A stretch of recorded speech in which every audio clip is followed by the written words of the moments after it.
her way up to become a general manager before transitioning to the tech industry as head of product marketing at Sterling Bank. Throughout her career, Buki has managed marketing budgets exceeding $1 million and executed campaigns for renowned brands such as Nokia, Sterling Bank, Coca-Cola, UBA, MTN, and more. She is known for her strategic thinking and effectiveness in running ROI-focused marketing projects. Buki is also a MarTech enthusiast and advocates for the use of marketing tracking and analysis tools for enhanced customer value and boost business revenue. Buki holds a BSc in accounting from Cardiff University, Wales, UK, and an MSc in marketing management from Aston University, Birmingham, UK. She takes pride in her heritage and through her brand Azaria Lagos, collaborates with local women entrepreneurs to produce and export local Adire textiles and shea butter products from Abeokuta, Ogun State. In her spare time, she enjoys mentoring and participating in programs through the business hub she co-convened, the Tech Leaders Network Africa. Based on that, you can see that we have quite a very robust panelist. Second on my list is Oswald Osaritin Gobadia, Senior Economic Advisor, African Economic Development Policy. Oswald Osaritin Gobadia is the Managing Partner of Digit A boutique advisory, policy development, and execution firm. He is a revered technology and business transformation leader with over 25 years of experience in the private and public sectors. As the former Senior Special Assistant on Digital Transformation to the President of the Federal Republic of Nigeria, he was instrumental in designing and executing the Nigeria Startup Act NSA program, aimed at promoting the growth of Nigeria's tech ecosystem and digital economy. Oswald currently serves as a board member of Edonovates, an innovation center leveraging technology for job creation and enterprise development in Edo State, Benin City, Nigeria. This role reflects his ongoing commitment to fostering tech innovation and entrepreneurship. He earned his master's degree in telecommunications computer science from Pace University after completing a bachelor's degree in biology from Wesley College, Delaware. Oswald has authored several publications highlighting his thought leadership on entrepreneurship, technology, and digital evolution. The next on our list is Kenwe Javia, Programs Delivery Impact Hub Lagos. Kenwe Javia is an individual working to create an enabling ecosystem for startup founders and entrepreneurs in Nigeria. She has over 5 years of experience in the entrepreneurship development industry. As a former founder, having received funding and support from organizations like Kickstart Nigeria, African Innovation Fellowship, Nigeria Digital Economic Summit Group, and Cheryl Blair Foundation for Women. She currently works at Impact Hub Lagos on the programs team, where she ideates and executes programs and initiatives together with relevant partners to equip business founders with the necessary skills and resources to build impactful businesses. Kara previously led the content team for the Nigeria Startup Act, where she worked with the presidency and other key stakeholders in the technology ecosystem in their efforts to provide a co-created regulatory framework for startups in Nigeria. Next on my list is Bayo Adewolu, MD Triumph. Bayo heads the advisory team at Triumph. He has over 19 years experience, the last 10 of which was the PwC's advisory team in West Africa, serving largely financial services clients on strategic technology and digital initiatives. Before joining PwC, Bayo held various roles in a leading Nigerian bank, spent a year with the logistics and distribution arm of the Dangote Group, and served as an analyst in the treasury team of Cadbury, Nigeria. He is experienced in delivering technology-enabled business, transformation and business performance improvement solutions for clients across various industries. He's passionate about digital transformation in the financial services space and has worked with clients to leverage digital technologies to deliver their strategic business goals, objectives, such as business growth, organic and inorganic, business model transformation, customer service and experience transformation, operational efficiency, and cost optimization. Bayo holds a postgraduate degree in IT, management, and organizational change from Lancaster University, Lancaster, England, and an undergraduate degree in accounting from the Ahmadu Bello University, Zaria, Nigeria. He is a fellow of the Institute of Chartered Accountants of Nigeria and a member of the Project Management Institute.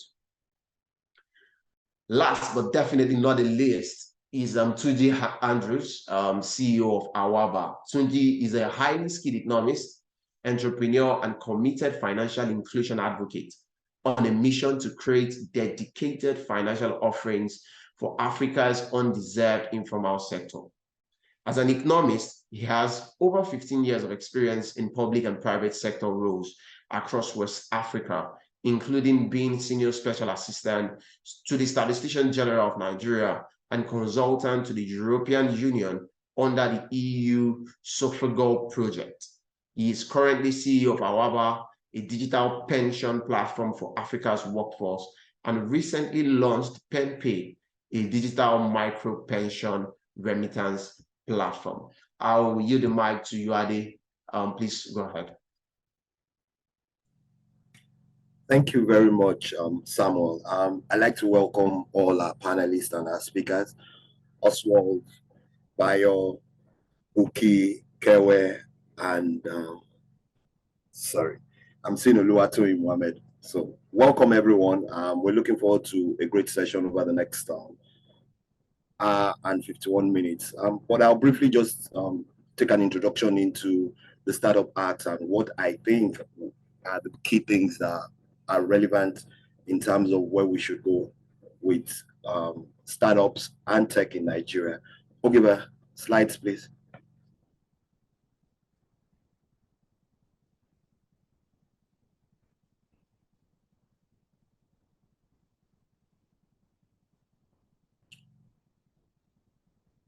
Ogiba, the slides, please.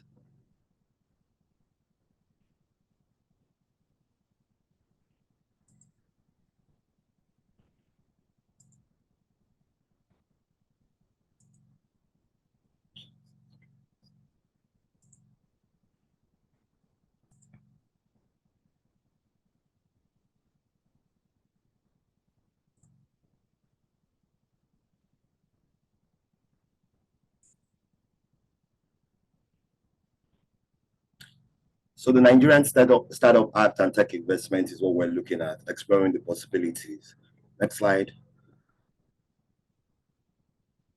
The act came into existence on October 19, 2022. It's divided into 10 parts, catering for 5 key areas to be contended with by tech entrepreneurs. The establishment of the National Council for Digital Innovation and Entrepreneurship, the Secretariat of the Council, the registration of labeled startups, general incentive for startups, and tax and fiscal incentive. For me, some of the critical elements will include the applicability of the Act and the startup labeling, the startup support and engagement portal, establishment of the startup seed fund, the credit guarantee scheme, and access to government grants. Establishing the startup seed, sorry, I did that right.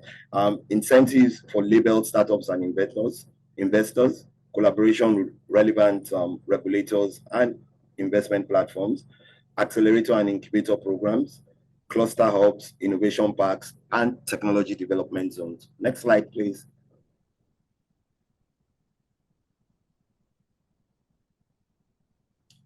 What are the investment opportunity areas that I see? On one part is the tax incentives, on income and other tax exemptions to access to free trade zones, full R&D reduction in terms of startup businesses, and access to grants and loans. On the innovation and talent area, I would believe that a number of things will be coming out through the promoting of innovation clusters, hubs, and parks.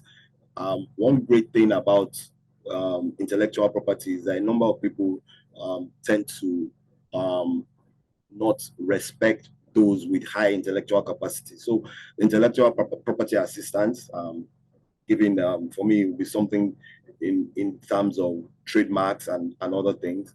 and then localizing R&D, meaning that you can do a lot of R&D development within the country, and it becomes the basis for how you go about funding and improving on the tech space. And the last part will be the funding and financial management of startups, investment funds, availability, credit access schemes, access to government grants, loans, etc., and the tax incentives for the private sector funding. These are huge opportunities in terms of investments, and this is what I see in terms of how we're going to go about building the tech ecosystem to becoming, if not the biggest in Nigeria, the biggest in Africa, but the biggest in the world. I hand the mic back to Samuel to continue on the session. Thank you very much. Yeah, thank you very much, Rade, for that brief introduction to the Nigerian Startup Act. And I have quite some interesting questions here to show our panelists. Interesting conversation. So when we look at the timeline of the Startup Act and how it came into play from June 2021 before it became an act in 2022, my first questions I'll direct to Govadia, please. So the Nigerian Startup Act was actually signed into law in October last year, and that will be about 10 months now, or going beyond 10 months. I would like to get your feel or your assessment of the implementation of that act going by in the last 10 months. What are your assessment based on this, Govadia? Thank you very much. Thank you for having me this morning. So great question. I would say that in the last 10 months, we've not really, as a country, moved forward on implementation of the act as we would anticipate, or should I say, as we would have hoped. And this is due to a number of factors. I think these things come up more like excuses than they're actually reasons. But I think the change in government created a massive delay on the process.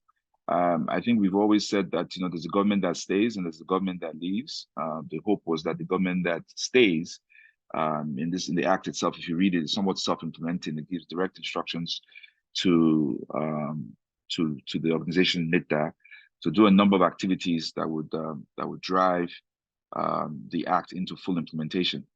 But over the last couple of months, I think there were some issues starting off that prevented the formation. You know, everything you do needs to be set up on some kind of train track to actually lead it to a proper implementation. But it's not all bad news. I think over the last couple of months, a few milestones have been hit. The presentation for the consultative forum was set up, so you actually have 4 people from the private sector that are prepared and have engaged the act over the last couple of months and are ready to work with the new government to fully implement the act. There's an understanding of best practices, understanding of some of the issues that exist within the act. That, you know, everybody now has a better understanding. So once, you know, the new council gets to sit down, being that the council comprises of ministers and president and vice president, then there will be an activation of a process to implement the act. But then I think what's also important is that during that period of time, there's been several conversations around the private sector participation. I like to refer to it as the benefactors, those who ultimately do benefit from the act.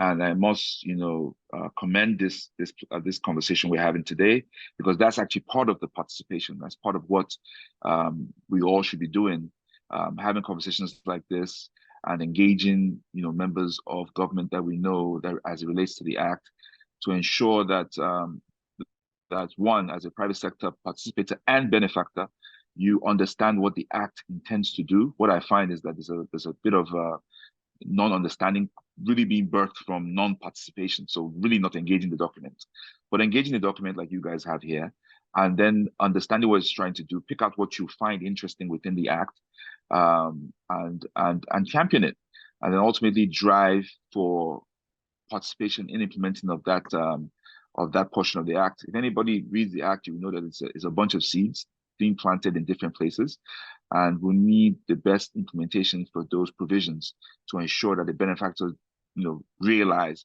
all the benefits that are built into the document. So I'll stop there for now.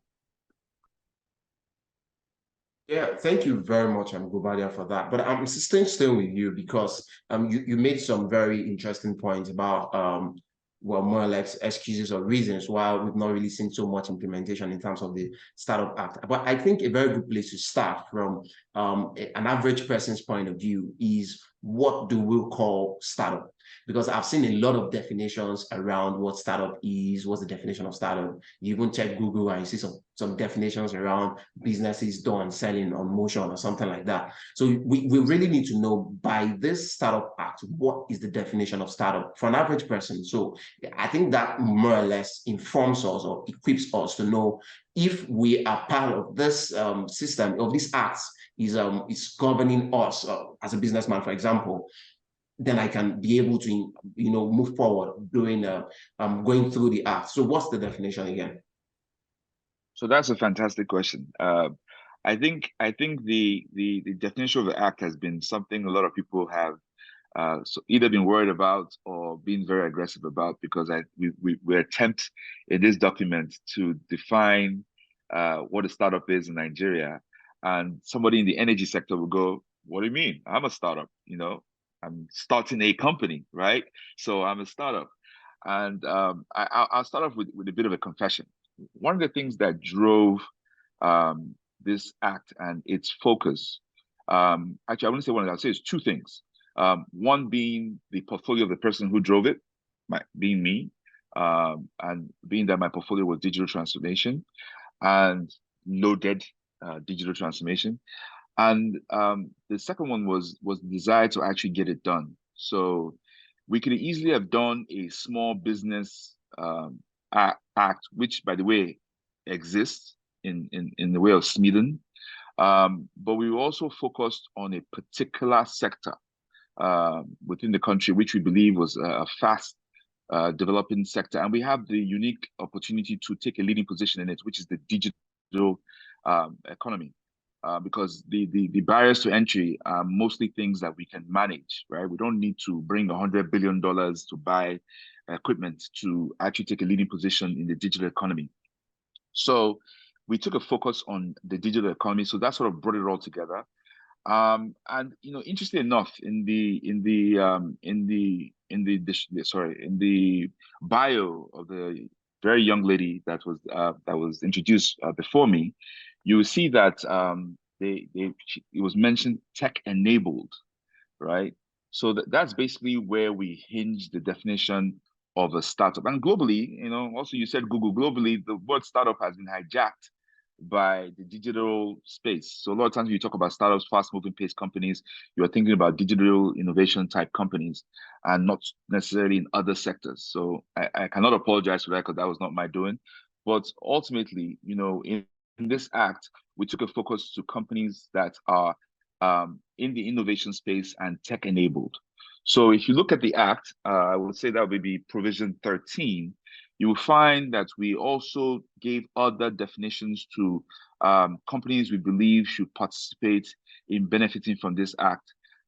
Taking note that the reason for the act itself was to create an enabling environment for tech-enabled companies within Nigerians and owned by Nigerians. So we wanted the soil in Nigeria to benefit. I mean, there are other more aggressive steps we could have taken, but due to globalization and the fact that we can't close our economy, being we are Nigeria, we left it open. And one of those things you have to look at is the shareholding structure of the company that benefits from the act. We could easily have made it 100% must be Nigerian owned 100%. We instead made it all 100. All you must have a Nigerian participation, but we did reduce that definition to 1/3. But the act states very clearly that that the product and services should be part of a digital technology. It also states that there should be innovation, production, in commercialization of digital technology.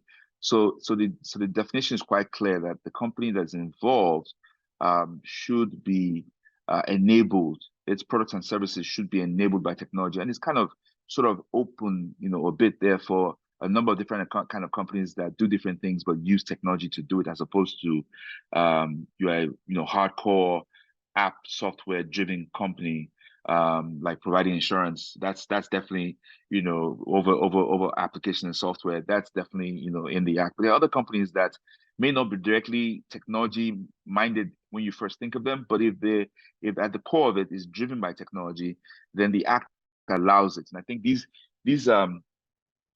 particular type of decisions will be made when these companies actually apply to become a labeled startup in Nigeria, and I think it'll be determined that the act actually applies to you. But then also, I must add, this is the part a lot of us miss, is that, and in conclusion, I should say, is that the act actually creates a general environment that actually supports companies that are not in the act, right? So if we start saying things like we're going to invest in research and give tax incentives for research, that generally creates a research-driven environment in our universities and a number of other things that would happen from when we fully implement the act, that will ultimately create an environment that will impact other sectors. So it's really a seed, and it's about implementing it to getting the benefits for everybody. Thank you very much, Guguadia. I was really taking notes when you mentioned digital technology. Startups they must innovate, they must operate in digital space, and then it could also have pass-through effect or pass-through impact on other sectors that are not initially captured by the Startup Act. I'm still coming back to you, but I would like to go to Tunji Andrews for a while. Welcome, Tunji Andrews. Good morning.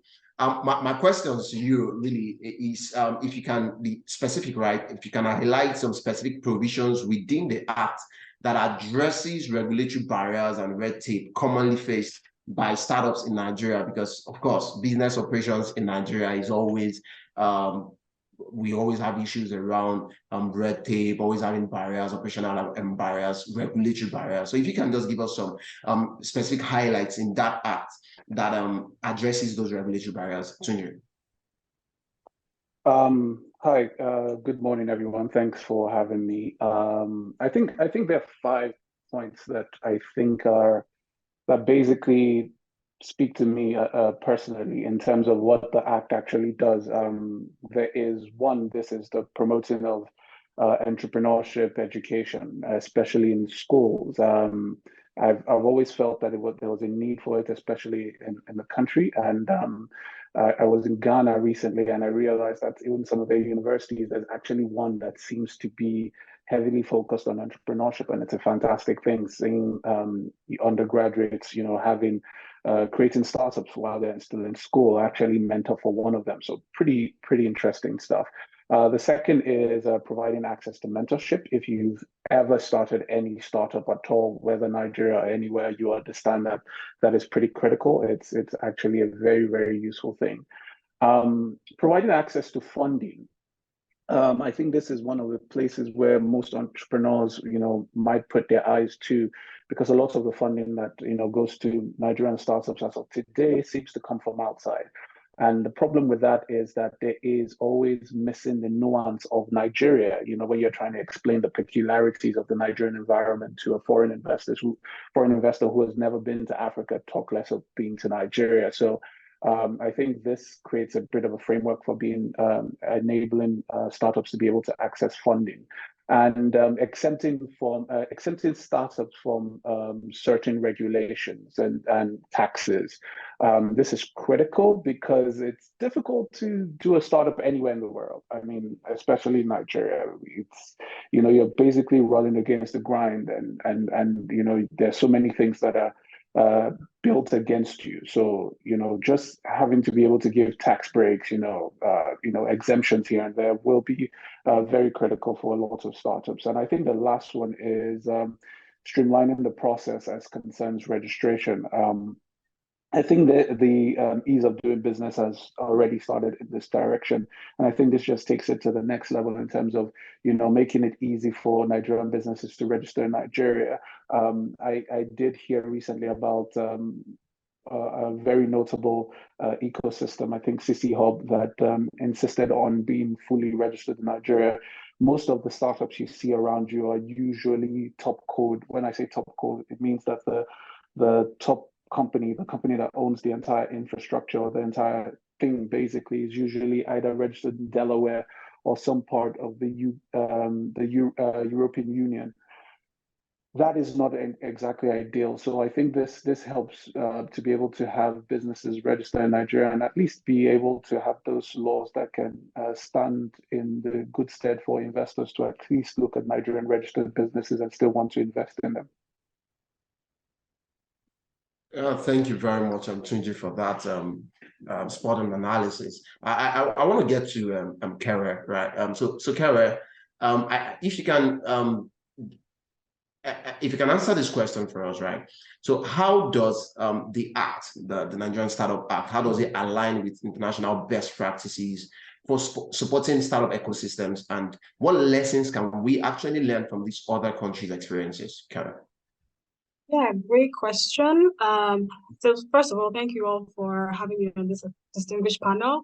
But yeah, I believe, first of all, for the participants here is really just to understand what are actually the international best practices that we're talking of. And for me, those are aligned in like a stable regulatory environment, or where there are favorable regulatory frameworks, infrastructure, where there's fundamental infrastructure for startups to thrive, government supports in terms of providing incentives and launching initiatives, and then also collaboration between all the relevant parties in the whole value chain in this startup network. I think that I would be biased and say the Startup Act is sort of already aligned on this, right? Maybe except the infrastructure part where it's really, really, really bad. But I think the Startup Act has been aligned on this. I think a year ago, there was this exploratory visit to Tunisia, but I actually did go to Tunisia to actually learn about the pros and cons, or like the steps that Tunisia took to actually be where they are. So I think they are aligned in this, but also in terms of lessons that they can take from other countries' experience. I think number one is feedback and iteration, right? So we're at a stage where there have been a lot of promises that were made about the Act. People were excited, or people are still excited, but it's like, I think the thoughts of people was that merely the Act is passed, then we're going to see the startup portal, then we're going to see the seed investment fund actually giving funds to startups. But now what we're seeing is that there's a point of implementation, and it's seemingly taking longer than even the pre-implementation part, right? So I think continuously gathering feedback from startups, and not just startups, right, from citizens and ecosystem holders to actually assess the effectiveness of policies that are being made. I think lessons to be learned, taking a holistic approach, right? So when we talk of the startup ecosystem, I think people box it and then just conclude that it's only startups and maybe investors and then the government officials and the technology sector in the country. But then it's a really holistic approach where it's collaboration between the government, academia, investors, startups themselves. And for me, I wouldn't say citizens, right? Everybody can decide to plug in to every aspect of the Act. And I think those are lessons to be learned from other countries, and these are what they actually did to be able to be where they are. And tailored policies, I would bring this specifically to Nigeria, right? So in terms of the Startup Act, we know that there's a part where there's state adoption, where different states need to begin to start adopting the Act. And really, there's no one size fits all. So a Lagos state that is like the lead in, I would say the lead in this whole technology industry, has some specific policies that would be beneficial to them, while other states may not be able to adopt that. So I think having tailored policies where it's like, okay, these are what this state should adopt, and this is what this state should adopt, because it's really not a one size fits all. And I think last that we can learn from other experiences that I see in a lot of first world countries, this is what they do have, is access to funding for market validation, right? So pre-seed startups, increasingly hard for them to actually get investments because institutional funders want to fund startups with some level of traction. But I think in the African perspective, or even in the Nigerian perspective, it's so hard to even get your African investors to fund you where you're at pre-seed stage without any traction. But I think that it's really critical. It's something that we could learn from other countries that have established startup acts, Spain, the likes of Spain, the likes of Tunisia, the likes of Italy, and actually provide funding for startups to actually validate their solutions. Yeah, I think lastly, in terms of what I feel would be lessons to be learned, I think this cuts across all the startups acts that I've noticed. I think there's a very bureaucratic process in actually implementing an act, which has its pros and it has its cons. Pros being that it's taking everybody along in the whole process of actually implementing the act, and cons being that it's actually really, really slow when you want to implement it, which is what we're seeing. So yes, I believe there are things to be learned. But I would be a bit biased and say that the Nigeria Startup Act has already been aligned on these international best practices. And I think as the act is being implemented, we're going to see all the promises and everything coming to fruition. Yeah, thank you very much, Kara. And I hear a lot of things from our panelists that have spoken so far. One of them is the fact that it's going to help access to funding and whatnot. And then I love the part where you say it has to be a holistic approach that involves collaboration between government, academic, startup, and individuals. And I think I'm going to come back to you with a follow-up question. But first, let's go to Adebayo. So Adebayo, one of the issues around the Nigerian business environment is that there tends to not be so much collaboration, just as Kewe has said. How do you think this Startup Act can encourage some level of collaboration between the startups, established companies, and then research institutions? Because she also mentioned academics while she was speaking. So how can this act ensure some level of collaboration between these three institutions in order to foster innovation in the system? Thanks, Sam. I think, of course, it's an interesting question. My perspective is there are a number of things that the being of the act itself has enabled. The first thing I would say is the composition of the council, because if you look at the composition of the council, in addition to it including the political leadership, it also includes critical representation from the private sector, and not just from the startup angle, but also from other established stakeholders in the private sector. That's one. I mean, also there's talked about the delays in the composition of that council and operationalization of that council. I think with the political leadership and the cabinet in place now, we would begin to see a bit more traction in that regard. So that council's composition and the operationalization of that council in its full constituents is one area I think would significantly, the act enables collaboration. The second is around collaboration with research institutions, the NUC, the Board for Technical Education, and the encouragement of research clusters in the 6 geopolitical zones. One could argue that some of the curriculum in some of the institutions of higher learning, especially, should be reviewed to sort of reflect the realities of today. Some of the newer universities have found a way to achieve this, but I know that the NUC is also working on some comprehensive review right now. If that is cascaded down to the Board for Technical Education and other such regulatory bodies, that can sort of help also shift the way that learning and the people who generally are being encouraged to, they'll serve as the bulk of those who are being encouraged to embark on this startup journey, to start to build the competencies and capabilities needed for this ecosystem, right from when they're still in school. The third is around the possibilities for collaboration with the labeling process and the way it provides incentives. If people are able, if the way the act has been structured, it provides significant benefits if we're able to operationalize the labeling process properly, right? There are significant benefits for both the startups, there are significant benefits for the investors in the startups, there are significant fiscal benefits, some of which are detailed in the act to some degree, some a bit hazy, but some with some specific details. So those things would be, for me, the core of it is in getting the mechanics of operationalizing the spirit of the act in a way that the council functions, the relevant people are representative of the relevant stakeholder groups on the council, and we can push a perspective that will help the whole ecosystem develop. Thank you.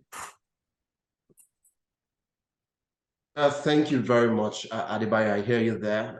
The core of the whole process is getting the mechanics of enabling the operationalization of the whole act, and I think I get you there. But the next question, which is quite interesting to me, I'll direct that to Buki. Again, we have said a number of things around implementation and how it has been slow since it became an act last year, October. So for you, what are the potential challenges that might arise when implementing the provisions entrenched in this Startup Act? And then again, how can stakeholders work together to mitigate these challenges that of course come up? Okay. Thank you. Thanks for the question. And I must commend everybody that was involved in putting this together. I've been following the journey since 2021, and I must say it was a Herculean task, but the ecosystem is proud of you guys and happy that it was finally put in place. So the challenges that would arise, I would say, is information dissemination, right? Because there's many stakeholders in the industry, and then the ecosystem is not just one. So even in terms of understanding the provisions of the Act, right, there's so much to distill within it, right? So you don't want a situation where, as we do in Nigeria, whenever something gets implemented, then there's a lot of whispers from different places and we don't know exactly what is what acts to take. So the challenge is definitely information across board. We've got 30-something states and we've got so many stakeholders. But then in the implementation, we have to remember that as tech startups individually, I'm a founder myself. The people that implement a lot of our work for us, they're administrators. So one of the things I'd like to encourage us is that we shouldn't forget the middlemen who help us to set up the companies, who help us to establish our processes, which is really the legal advisors and the tax advisors. So I would encourage that we need to bring in the Nigerian Bar Association, for example, ICANN, for example, everybody that is involved in any kind of company registration or company building or working with the startups together with government in ensuring that you're compliant in every single policy and every single law. They need to be involved in the process. So when we finally get to the place of implementation and dissemination, those organizations need to be brought in to be given full guidance and full information, full awareness of every single step, right? Now, more challenges is when we talk about the ecosystem. I've spoken to quite a few people about the bill, and you'll be surprised at how many people are not knowledgeable. We've seen it, it's online, we've read the document, but a lot of people are just waiting for somebody to distill and just tell us, break it down into, the little steps. So ecosystem involvement, but there's many different ones. If you're like someone like me who's been bootstrapping, I've bootstrapped two products into full development and we're gaining traction. I didn't come through any accelerator. I didn't go through any incubator. So we're looking at a situation whereby, people who are involved in implementation start to look at every single ecosystem across different states, even the small groups, even the bigger groups, the hubs, the accelerators, the incubators, everybody must be given full information and be fully aligned with everything that is involved in the provision of the Act. Thanks, Samuel. Yeah, thank you, Buki. I really hear you there. And one thing that I'll pick from what you've said is that there's information arbitrage in the country, basically around this act also. And that has been a very big issue around many other regulatory issues in Nigeria, where a number of people are not well informed about the provisions in an act or a policy or reform across from the government and whatnot. So of course, there needs to be more to be done in terms of information dissemination involving agencies, professional services, bar association, and whatnot, and ensuring that information that's going out there is coherent. And again, then somebody to help us dissect this act. And I think that's why we are here anyways, because we are doing some form of dissection here for those who probably don't have very good understanding around what the Startup Act is about. And I like how your response is more or less pushes me into my next question. And my next question is coming to you, Oswald. She has more or less highlighted some challenges in the implementation and some form of actions that can be taken to mitigate these challenges. From your own part, what steps do you think the government can also take to ensure continued evolution and relevance of the Startup Act as the tech industry also evolves? Oswald. Thank you. So I've had a very unique experience over the last 30, 34, 35 months. Those that know me on here know that I'm a private sector participator that found myself in government. And I think that's how it happens to most people who go into government. You're doing something and you find yourself. The recently appointed Minister of Communication and Digital Economy is known to most of us here as a private sector ecosystem player, which essentially means he's one of us. He belongs to this ecosystem and he understands the issues that lie within the ecosystem. I would also add that about 100% of the provisions in the Act were generated from the private sector itself through a collaborative process that attempted to pull together various areas of the ecosystem. Like was just rightly said, this ecosystem is quite fragmented. And the people in the public sector know this as well, right? So it's actually part of the issue. So the question you've asked me is, how does government help? I would like to turn that on its head and say, how does the ecosystem understand that we are building something here that we have an opportunity to take a leading position globally? And how do we create more of a less fragmented ecosystem? You know, I can actually say that I've never, almost never attended a discussion about the Act where the issue of communication and dissemination of information was not an issue. And that leads me, you know, to start thinking that there may be an opportunity for a new kind of startup that helps with information dissemination, right? So we have Kebwe here, who participated in the content development, and she will probably tell you that, and I probably won't say it myself, I'll let her speak to it, that the Startup Act program probably did almost every single type of information dissemination that you can think about, including animation, you know. So we did a number of things. You know, we had cartoons. We did cartoons. It remains small. We would have done Hotel de Jordan type drama to explain the Act. So there's a point at which, let's be honest with ourselves as Nigerians, there's a certain level of apathy, and I say this everywhere. I recently sat in front of the SBL for the NBA. So anybody who knows me knows there's nowhere I do not speak at it, and I welcome it. You know, invite me. It's 5 a.m. in Ohio. My family is sleeping in the room next door. I'm in the lobby speaking about the Act. This is not a paid activity that I'm doing, and I believe a lot of members of the team and external members of the team are actually happy about this platform. We need to be honest with ourselves that we need to encourage. When you after this conversation, anybody listening to this, if you hear somebody say we need more information, challenge them to go seek the information. It's important. I think that is the first step in citizen engagement. Now, we must all agree that there's reasons why citizen engagement is low in Nigeria. We must admit it. This is the problem. I mean, I've come to learn this very, very, very intimately. But we must also understand that this is an opportunity. This Act smells different to most people. I would say that. And if it doesn't, then you need to go sniff, and then you determine how it smells to you, right? And if it smells different, let's give it an opportunity to succeed by actually participating. Right. I sat on a stage like this recently, where somebody started a conversation by saying, "Also, the citing Govaria is my mentor," and then the next thing they said is, "I know nothing about the Act." I wrote a message and I said, "What is that rubbish you just said? Nobody's going to believe you're my mentee. How can you say your mentor worked on something for almost 3 years and you don't know anything about it?" You know, that speaks to and I immediately challenged that after the event on Twitter, that I'm ready to sit in any room with anybody to explain what the Act intends to do, so that you understand that you are a benefactor, and it's now on you to take, you know, responsibility as a citizen and engage the Act and to understand it. We have cartoons, my people. There's animation. There's nothing that wasn't done. Go to the StartUp website, go to the YouTube, it's all there. Because it was young people and private sector people like yourselves that did it, right? They say, "Oh, today like us, we need this and this, but we don't have money." I said, "Okay, we'll go and find it."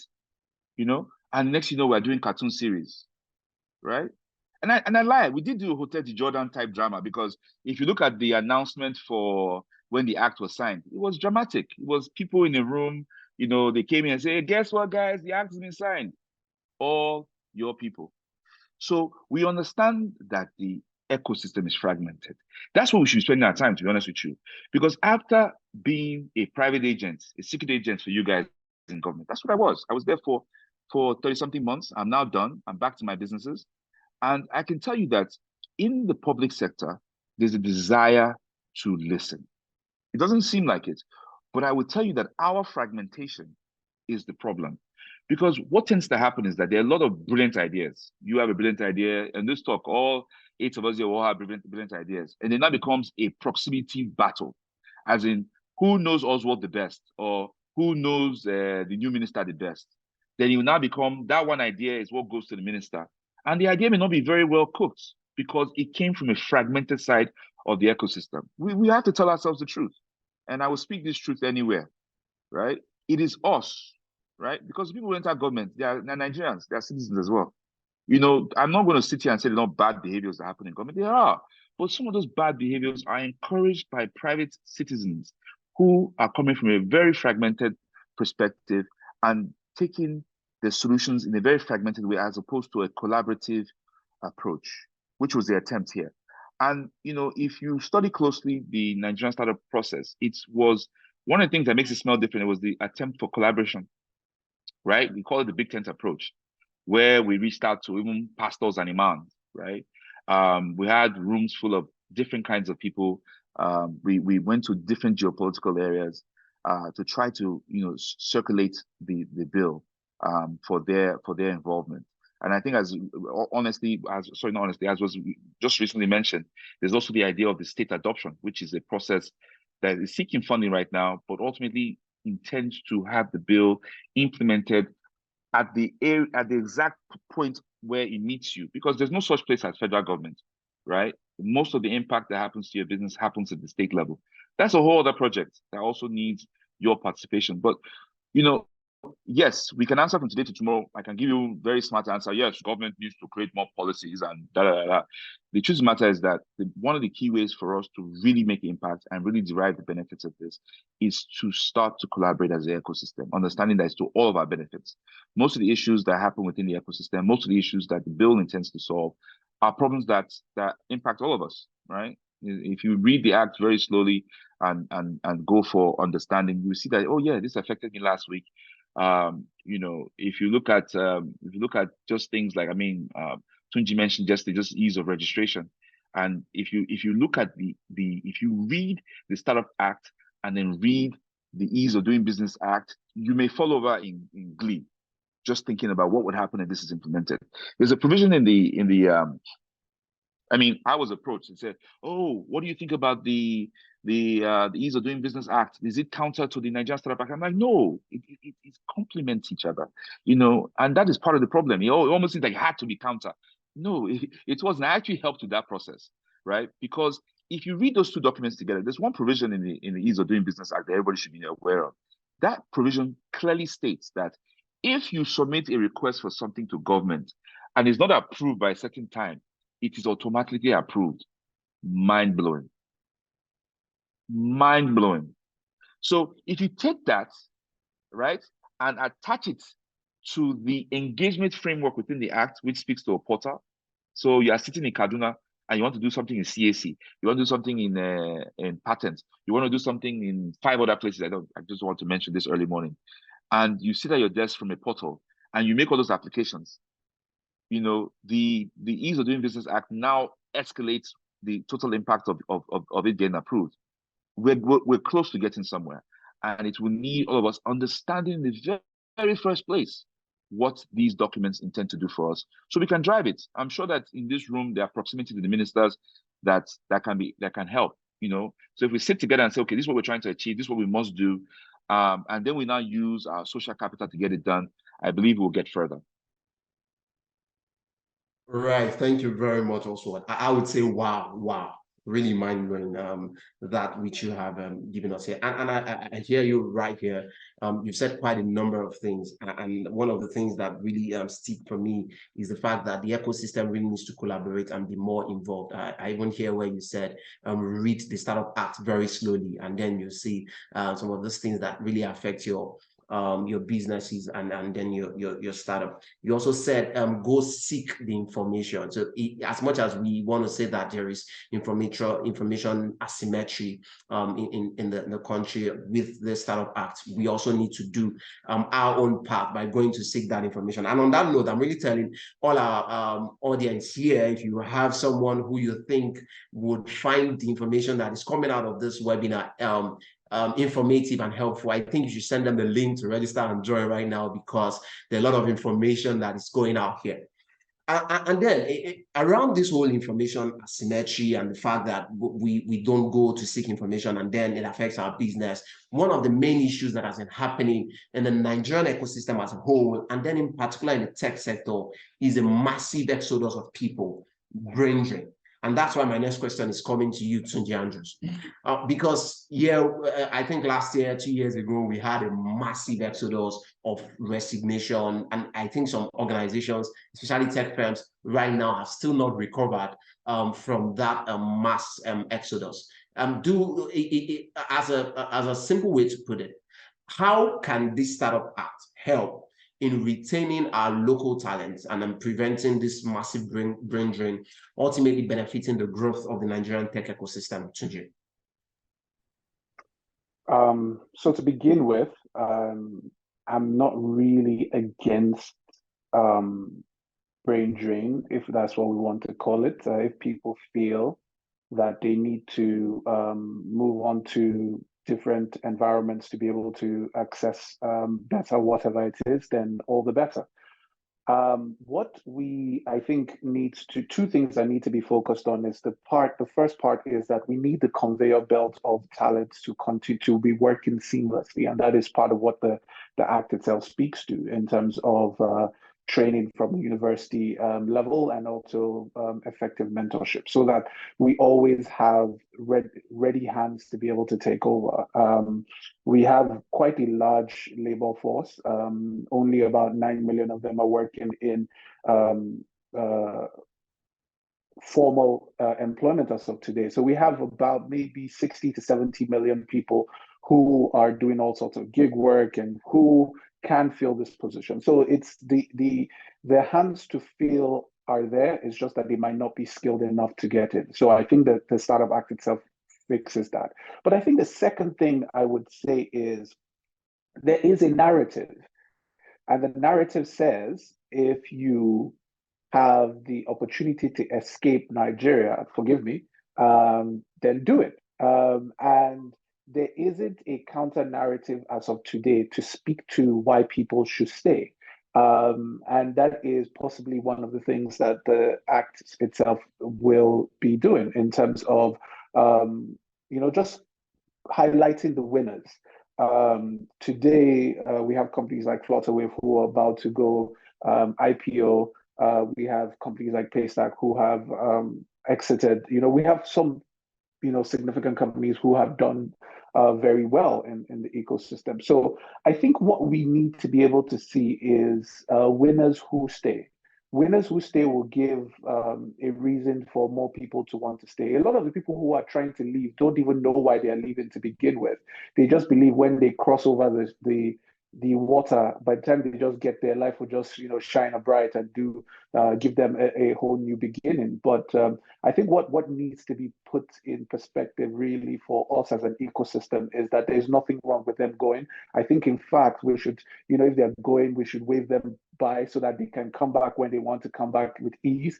And also I think there's even a tech company, a bigger tech company, InterSwitch, which does that, where if you leave, they create a kind of a structure to allow you come back if you want to come back. So it's like, oh, we're saying bye to see you later kind of a thing. So I think the entire country should be able to adopt that, but also aggressively think about making sure that the conveyor belt continues to produce and continues to provide more technology focused individuals. And I think the Act is already doing that. Thank you. Yeah, thank you very much, Tunji. I think that's definitely answers the question. And then we're moving to the next segment of this webinar, where we talk about attracting investments in Nigeria. And I think that's one area from the comments I've been seeing from the Q&A session section of the webinar. We've been seeing a lot of questions around investment. So here, my first question will go to Adebayo. But of course, to the audience, if you have questions, you can always put them in the chat box. Our panelists will try to respond to some of them. And then if those ones that they are not able to respond to, we'll definitely bring it up and also call it out to them. Yeah, so Adebayo, yeah, questions to you. This StartUp Act, are there any provisions that address cross-border investment and partnership that could potentially attract foreign investors into the country? Yes, thanks, Sam. I think in terms of explicitly talking to investors, the Act doesn't necessarily distinguish between foreign investors or local investors. I mean, it groups investors as a bunch. There's some references to foreign partnerships at some stage.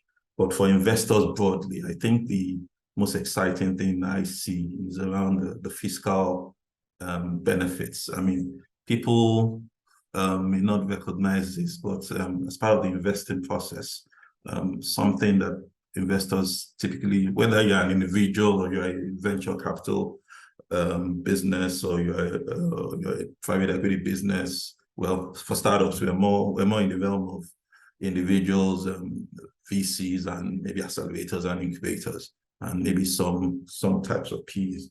But fiscal incentives are significant.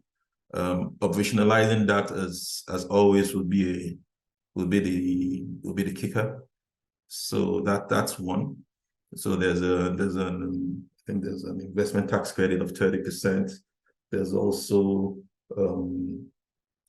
the fact that you're not going to get any capital gains taxes on any capital gains on your investment. This in itself is significant, and played up significantly can be a factor that would be a significant variable in determining how our investments come in, both locally and institutionally. More importantly, when people start to pay the right taxes and see the tangible benefits of this fiscal or tax credits, as I like to call them. That's one. Then the second thing has to do with around access to alternative investments, because for alternative investments,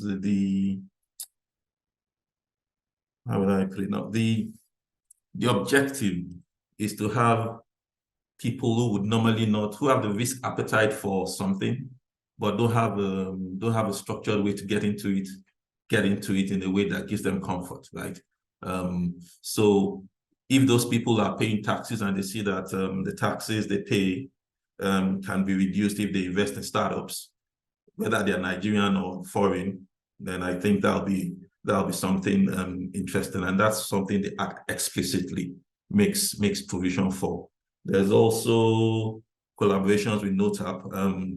Whether you like it or not, NOTAP is NOTAP is National Office for Technology Acquisition, I think, and they are essentially sort of a gatekeeper for bringing in technology into the country. They can be a significant player when you need to make payments because you need them to access the foreign exchange markets at the official rates and stuff like that. So there's also some reference to partnerships with NOTAP, which I think will be significant for any foreign investor as well. So those are the two broad areas I see that the Act explicitly makes reference to sort of supporting investments, both locally and cross-border. Thank you. Yeah, thank you very much, Adebayo, for that. That was quite insightful, and it's interesting how your response more or less leads me to my next question, which I'm directing to Buki. For the sake of our audience also, the meaning of NOTAP is National Office for Technology Acquisition. acquisition and promotion, sorry for that. And that's what one of the agencies under the Ministry of Science and Technology that helps in attracting more or less technological innovation, investments and whatnot in that area. So Subuki here, right? Adebayo has mentioned some, more or less highlighted some brief tax incentives and whatnot that would help attract foreign investors in the Nigerian tech ecosystem. So now, so specifically speaking, what are those tax incentives, or let's say financial benefits now that these startup acts offer to both local startup founders and then foreign investors and whatnot? But anyways, the tech ecosystem as a whole, what are those financial benefit tax incentives that this startup act specifically provides those people? Okay. So from reading the documents, you can see that there's a specific the tax incentive for the startups is I think for the first 3 years you don't get to pay tax on your business, which, by the way, the act specifically states that it's new businesses that have just been registered in within the last 10 years. So you know, any of the companies that are registered has to be the new ones who are just up and coming right now. Maybe some companies have been through accelerators or incubators, but it also specifically mentions a fund that they can access. And I know that that's you know, one of the key areas that a lot of people in a lot of startups are really looking forward to, because that's one of the biggest challenges that they have in business, is they need that all-important fund to be able to you know, go to market with at least an MVP of their product, gain some traction, and you know, anything pre-seed. So in accessing pre-seed funding is something that is very key, that the act, you know, that is specifically stated in the act, and the tax incentive. But you know, what I just like to also highlight is that a lot of people maybe are not aware of the specifics. And you know, like I mentioned earlier on, it's the fact that the people who are the middlemen of this need to be able to really highlight and drill down into what the specifics of those funds and the specific tax incentives are for, you know, particular hierarchy of different levels of businesses. But it is there, it is in the document, and it's something that, you know, everybody can access online. Thanks, Samuel. Yeah, thank you very much, Buki, for that. And we really, time is fast spent because the conversation is quite interesting. And we're really, but we're going to try as much as possible to accommodate as much questions as we can. So I'll come to you, Kara, right? We've said a number of things around tax incentives and some of the financial benefits that is in this startup act that's going to help tech startups, foreign investors and whatnot to be able to operate and come into the Nigerian economy, which of course at the end of the day is for the benefit of the aggregate Nigerian economy as a whole. Now, how can startup support organizations now collaborate with the government to amplify investment and attraction? Karen? Yeah, great question. So I personally know that startup support organizations are increasingly in need of support and collaboration. And I think the government is one of the most pivotal or important bodies that you can have in your corner, I would say, as an ESO, which is Entrepreneur Support Organization. One thing that I believe they can do is set up initiatives and programs to help startups become investment ready. So the organization where I work, which is Impact Hub, I think we currently have a collaboration with LASRIC, which is the Lagos State Research and Innovation Council, where select startups are going to go through an intensive investment readiness bootcamp, and then afterwards actually funding these startups, and not just funding them, giving them access to investors, right? So as part of the program, the combination of the program, bringing investors in Africa to come and watch these startups pitch and then potentially invest in them. And so those are things that ESOs or support organizations can do, right? Set up initiatives to help startups become investment ready, and then when they're investment ready, they can be seen as investment worthy, which then which then makes it easy to attract investment. But I would also turn this around, because as an ESO, I think I'm not going to, or someone who works in that space, I'm not going to see the government setting up initiatives like the IDICE, which is one that they have set up, and not apply.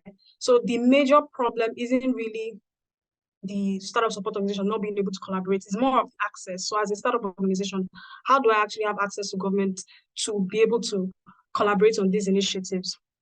Right. So yeah, I think it's more on the government actually being able to create effective strategies to be able to house these startup or support organizations that want to support startups. And yes, so I think the onus of the work or the major part of the work falls in the government to actually being able to house these startup incubator programs. Because I think, as I said before, there's no program or no initiative that would come funded by the government that you're not going to see a number of entrepreneur support organizations plugging into and wanting to be part of that, because it's also profit for them and they're also helping the ecosystem as a whole. And then I think another thing to also debate is that the government needs to start investing, right? Putting the money where the mouth is, not just trying to amplify investment attraction, but actually starting to fund startups. And I think that is a provision in the Act, which is the Startup Seed Investment Fund. Also, LASRIC, right, have been funding tech startups with grants, but I see them that they're currently moving to actually setting up a fund to fund startups and get investment. So we can no longer keep on waiting to attract foreign investors or amplifying investment attraction. We need to start putting our money where our mouth is and actually start funding startups, especially at that pre-seed stage. And when they're getting to, okay, Series A, where we know we don't have so much funds to actually fund them, they are getting investments from foreign investors. Yeah, thank you very much, Kara, for that. And I think I really plug to that. You've made statement around how the government is also, or how the provisions of the Startup Act has also enabled government to be able to give grants or some form of fundings to local tech startups. And I think that's quite interesting, which you lead me to my next question. I'm going to ask Adebayo. So Adebayo, I'm back to you. You made mention of alternative funding sources. So my question would be, how can these startups utilize the access to alternative funding sources beyond the traditional venture capital? Well, I mean, it's always an interesting conversation. The first source of funding is to bootstrap. I mean, Buki mentioned that she bootstrapped 2 companies. I mean, there's no substitute for bootstrapping. If you can bootstrap, you control the outcomes better, you control the risk better, and you can show some tenacity and some as you can show evidence, as we say in local parlance, that you're up to something. So that's one. The second, whether you like it or not, is family and friends. You know, people tend to undermine, but family and friends structured properly is a very easy target for fundraising. But structured properly, you need to structure it properly so that family and friends doesn't become a family war sometime later, right? That's another one. A third is applying into incubators and accelerators. You'll be shocked at the amount of leverage that is available through incubators and accelerators. You'll be shocked at the potential technology credits you can get access to, the consulting access you can get access to, the mentorship you can get access to. And guess what? A lot of times these people are just looking for somebody with a viable idea to come on the platform. And they're not in some instances, in fact, I was speaking to some of them are impact accelerators. I was speaking to somebody with the Bank of America, and they're actually they have a program actively looking for startups in Nigeria and in emerging markets across. I mean, Nigeria is obviously one of the biggest emerging markets for them, that they're not interested in taking equity. They just want you to come in and take part in this program, and it's part of their corporate social responsibility. So startups, accelerators and incubators are an important, and they don't have to be Nigerian based alone. They can be Nigerian. You can cast your net as wide as Japan or wherever, New Zealand. They will take you if your idea is viable and good, and that gives you access to capital, often not cash, but often as close to cash as cash, and also serves as a platform to potentially reach out to the big boys. Another thing people don't often look at is corporate partnerships. So corporate partnerships would, if your solution solves a problem for a segment, there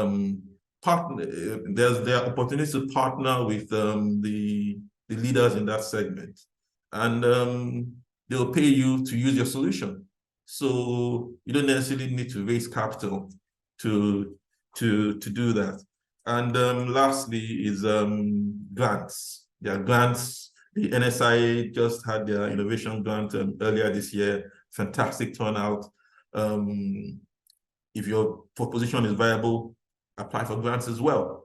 And then you have, and of course, there are angel investors as well, who typically will be looking for ideas type initiatives to invest in. And there are networks for that as well. And then finally, you come to the venture capital players who by nature are looking to take a bet on the number of businesses and hoping that one will provide outside returns, right? So in my perspective, those are the number of options that are available to people. If you approach this, and in my view, nobody will take you seriously except you demonstrated that you have skin in the game. I will not take you seriously except you can show me that you got skin in the game. And so when people say the first thing they want to do is raise capital, I say, no, the first thing you want to do is make sure that you build something and you can show that you had skin in the game enough to convince any serious-minded investor that they're not just giving you money that you're going to throw away. So that'll be all for me for now. Thank you. Yeah, thank you very much, Adebayo. And I really take that bootstrap, family and friends, incubators and accelerators program, corporate partnership, application for grants, and then before you even now consider VC. But still, I'm talking on alternative financing for our businesses. I'm going to come to you, Oswald, and I'm going to be hitting you with two double barrels of questions. So please be prepared for me. So first, my first part of the question is, how can Nigeria establish or encourage now the establishment of angel investor networks? And then what benefits do these networks offer to startups? That's the first part. So I'm just going to go again straight up with the second one. As a person, as someone who is quite professional, who works in this sector actively, especially in the whole putting together of the Startup Act, are there companies that have successfully leveraged this Startup Act incentive to secure investment and achieve some level of significant growth since their inception? Oswald, you're muted. That's the old man test. If you don't do that at least once in a conference, then you have not aged properly yet. So thank you. A number of amazing things have been said so far. I will just jump back to the Japa issue because that made me smile when Tunji was talking about it. But I think we also need to train Japa. We have to look at what India did when it comes to education. You know, we talk about 60% under 25, and 200 billion people, if you believe that number. There's a lot of people out there, you know, so we need to push on training. So that's an opportunity for startups to create more platforms to train fellow Nigerians in digital skills. So we need to train our consumers and our producers in digital skills. Training our consumers increases the market size. So to go back to your question, which is ultimately tied because there will be no angel investor if we don't have our consumers and our producers properly trained to create the solutions and the consumers to understand the solutions and actually use it. I believe we've referred to a number of different modes of investing, bootstrapping, which is very difficult, and I applaud anybody who does it, but I've done it as well, so it's possible. And crowdfunding, which is also in the Act.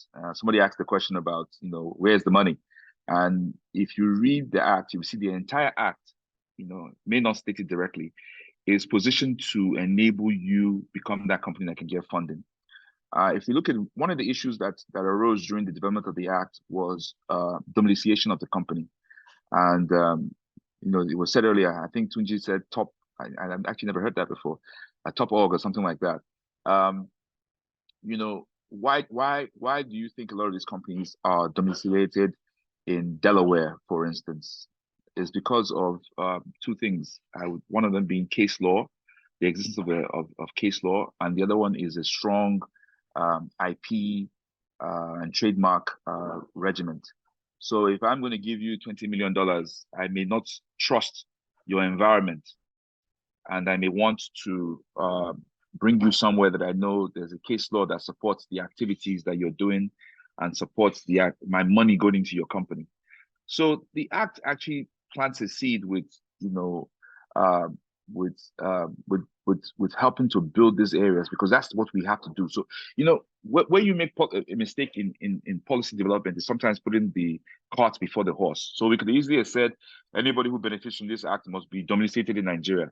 But we also understand that it's important that we first plant the seed that will help us develop our IP, right? And once we develop our IP, then there'll be more trust in the system. And that ultimately goes to your question, right? So angel investors are people who are one step after friends and family, and they're taking a risk with companies very early. And we've had angel investment networks. The act actually speaks directly to angel investors to encourage continued participation in taking this risk, because that's what it is in Nigerian ideas and Nigerian producers of digital ideas.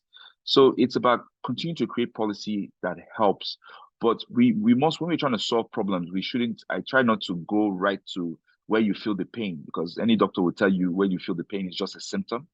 The root cause may be somewhere further back, and it's best to look at the entire system to find what caused that symptom. Otherwise, you just give Panadol for the headache, and then you find that the person has brain tumor, right? So it's important that we are looking, and that's what the act intends to do. And we need to continue to engage the document and understand that it's an entire systemic document.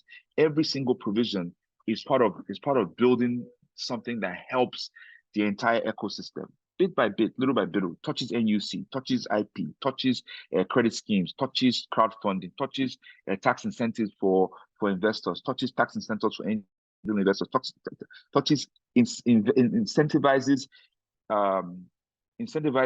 stock market participation, right?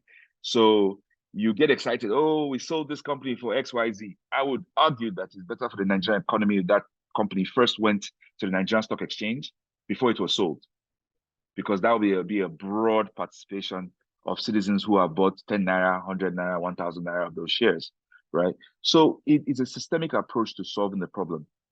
Now, your second question in your double barrel shooting exercise was, has any company benefited? So as we already stated, the act has not been implemented. But what I would say to you is that, in seeking information, I dare you to not find, when you talk about Nigeria, so it's a systemic thing.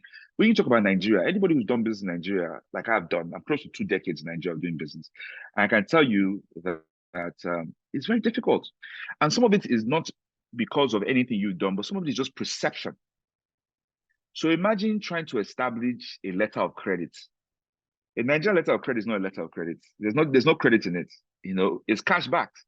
Why is it cash backed? It's because of the country which you sit in. It's very painful. You want to do a $1 million letter of credit. It's supposed to be credit, but no, you have to have the $1 million. You get confused as to what the definition of letter of credit means. So the Nigeria Startup Act has gone a very long way in helping our perception. Even I myself, I got a report yesterday on a program the American government is trying to do. I'm reading the reports. I get towards the end. Conclusion, Nigeria may almost have it right. Why? Because they established the Nigeria Startup Act. I'm like, wow. In this document, it's already stating that because we did this one thing, they think they were more serious than we were the day before we did it. It's about perception. It's about showing direction. It's about showing that the intent to improve your number of things that I just mentioned exists. That creates a better business environment for all of us, right? For all of us. I guess I'm out of government now, so there's certain things I can say. During the process, there was a letter that was sent to the previous Mr. President that stated, we want you to come and speak on how you guys have done this, because this is the first time we've seen a grounds up collaborative, I forget the language they used, but it was very flowery, collaborative process, citizen involved process that we believe will make impact on your economy. We'd like you to come and speak on it, on how you guys have achieved this. And that was the World Economic Forum that wrote that letter. So it speaks to what policymaking can do.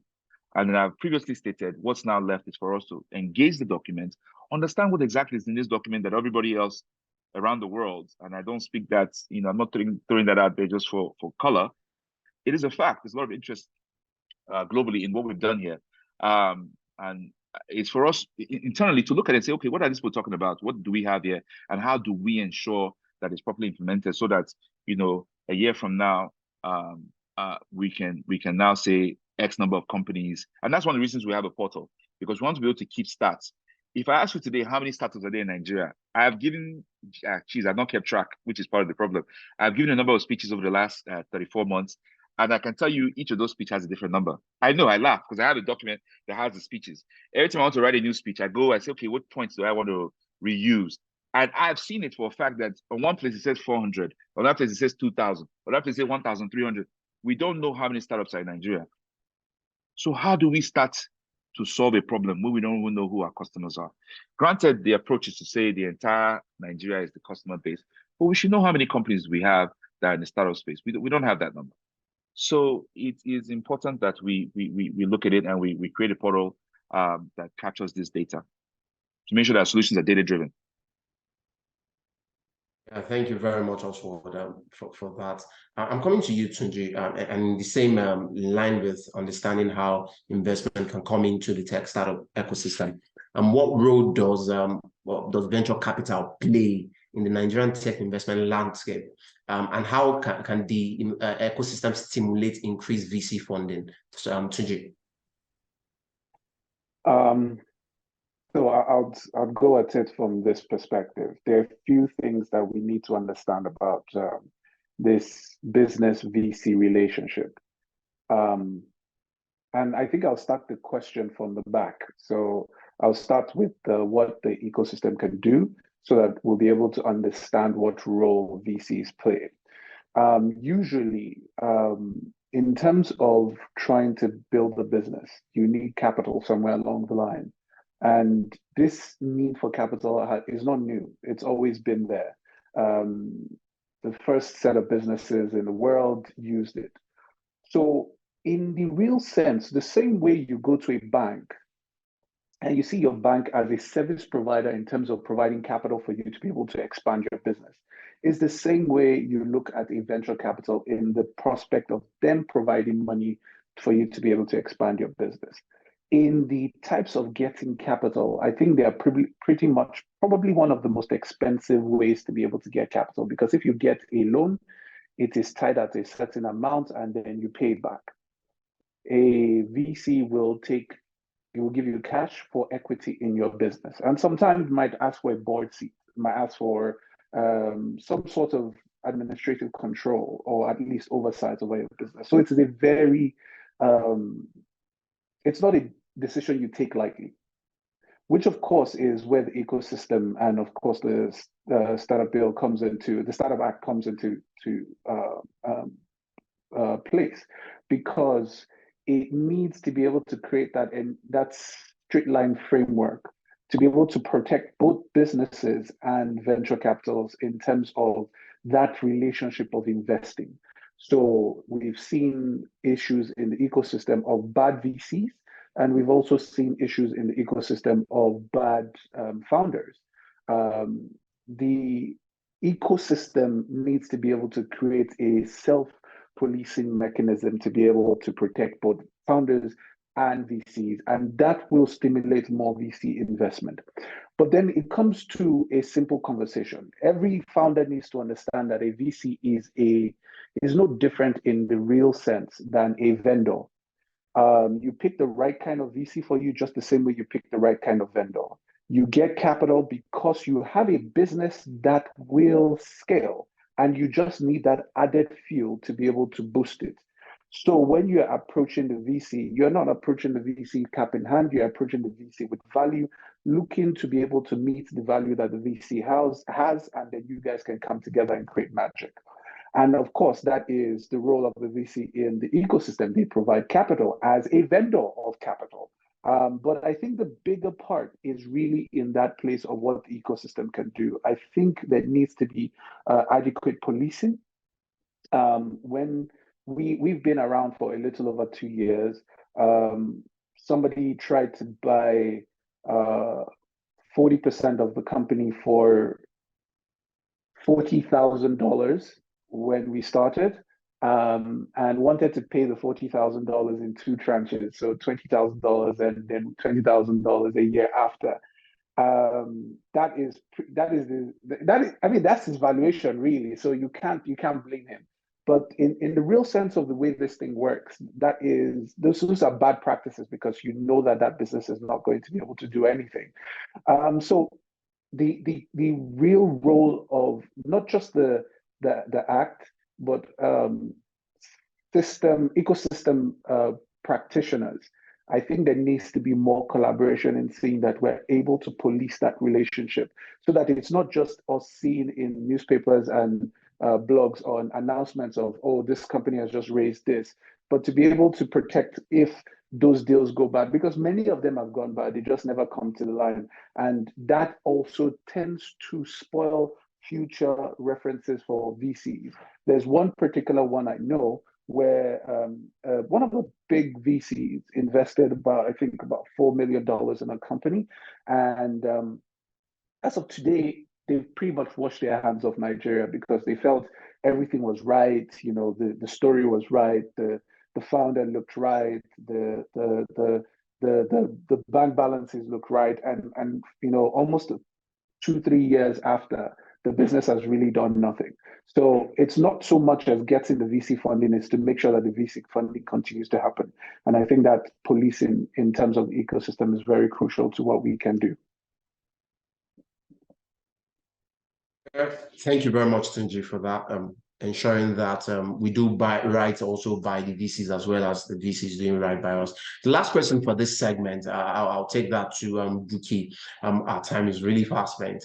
We've spoken a lot about, I think Kewa mentioned government also being able to fund startups going forward, not necessarily waiting for the foreign investments to come to us, but the government also ensuring that they do their own part in funding businesses. How do you think the government can ensure transparency and accountability in the allocation of funds and resources intended for these startups? Buki. Thanks for that question. It's very simple. The government needs to work with the partners that we recognize in each of the states. So if you have a fund that we know you've been transparent enough to tell us that there is a fund, we recognize that the government is busy looking after the country. You have so many other things in your hands. But then we recognize that there's experts in each state. There's incubators, there's accelerator programs, there's investor readiness programs, you understand? Then I would say sign them up as your franchise to be the allocators of that fund, because they are the ones that are closest to the ecosystem, closest to the startups. They know, the challenges, the day-to-day challenges of running business. They know all the nitty-gritty of the administrative stuff that you need for your startup to succeed. And they know how to put together policies and programs that you have to go through, the entire process that you need to go through, from ideation to, to go to market, to product market fit, to gaining traction, and even raising funds and all that. So I would honestly encourage that the next step from here is that, once the funds have been allocated, that they should be disseminated to be allocated through the partners that we recognize have been playing in this ecosystem for how long? Because you know what? It's not for everybody. Let's be honest. Every single, there's so many people out there that are going to say, I'm a startup, I'm a tech startup, I want to be an incubator, but it's not everybody that wakes up and says that they're a tech startup that should be a tech startup. Some people cannot see it through to finish, right? So certain criteria needs to be put in place only through the partners. I mean, I'm not going to mention names. We all know where the incubators and the accelerators are. So if you have a fund, pass it through those guys, let them be the ones to do the training, the mentoring, the pitching, the pitch process. Let it go through a very transparent pitch process that we all know what the criteria is. I mean, look at the Google fund that was, I think it was closed in April this year, and we had quite a few successful winners in Nigeria. We know what they went through. We know what their businesses, what they do, because it's very transparent. We can clearly see that this is what these guys are implementing in the marketplace. So when they came out, when Google, came out and said, these are the people that won, we were so proud of them, because we know, that they are really doing great stuff. So let this fund just go through the recognized partners in each of the states. Let there be transparency. Let the pitch process even be as live as possible, so we're all participants of saying that, yeah, we watch these guys go from 0 to 100. That's my take. Yeah, thank you very much, Buki, for that. Transparent, let it be so thought through, go through the right partners that everyone knows, and that's fair point. And on this note, I'll yield the mic to you, Ade, to go through the last session for this webinar. So it's really been an interesting conversation. You, Ade, please, the mic is yours. Thank you, Samuel, and thank you, everyone. I've just been writing all the while. I guess it's time for me to talk. Let me start with you, Kewe. So what role do partnerships and collaboration with established companies play in opening up growth potentials in the system? And then secondly, what are some of the innovative financial models that you think can be used in the system to ensure that we bring in that right amount of funding and grow the system as a whole? Yeah, great question. But just to backtrack a little bit on Buki's point, I think the government, we need to start seeing them maybe as limited partners to actual venture funds, right? So they don't have the expertise to fund startups, but then actually backing venture capital funds and then being able to get return on their investments. Yeah, so on alternative financing or innovative financing, I believe that there are a lot. So there's crowdfunding, like Oswald mentioned. Platforms like Get Equity, which is a Nigerian startup, help people to invest in startups as little as $10.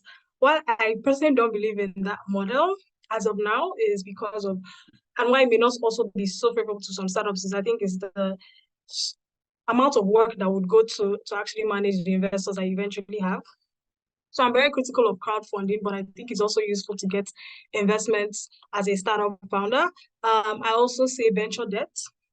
And I think why it's so hard to see startups at the early stage get venture or get debt financing or loans is because the venture capital model was actually made for tech startups, right? Because at a tech startup, you literally have, at the beginning stage, you literally have nothing but an idea. And so you're going to a bank with an idea where you need a collateral, so you don't have that. So they decided to make a model, which is the venture capital model, whereas I'm going to invest in this idea, I'm going to invest in this prototype, and then take equity. But we're also seeing that equity may not just be enough. So for a startup now, some startups offer financing, right? So we have the likes of Rent Small, where they don't even offer financing, but they have to fund the houses that they're going to sell, that they're going to give out for rent. So there needs to be a mix of equity and venture debt. And I know that one startup that plays in that space is Advancedly, right? So a tech startup that is actually giving out credit to startups. So I think that's an innovative model. Syndicates. So we have in some prominent syndicates, Lagos Angel Network. We have Rising Tide Africa, which is like a consortium of female investors investing in female founded startups. And we have Hope, which I happen to be a member of. I think those are very innovative financing models. And I think lastly, on this, before I skip to the other question, is what I would call a income share agreement, right? So when you go into an investor and you're going to provide capital in exchange for a future earning that you're going to get. So there are lots. It's just for startups to understand which of these would be favorable to me. So am I saying I'm going to go for a VC funding, which is the typical that you would go for? Or do I say, oh, I'm going to get a mix of VC funding and debt funding, which you actually see a lot of startups do as of now? And yeah, just choose the model that would be beneficial for you.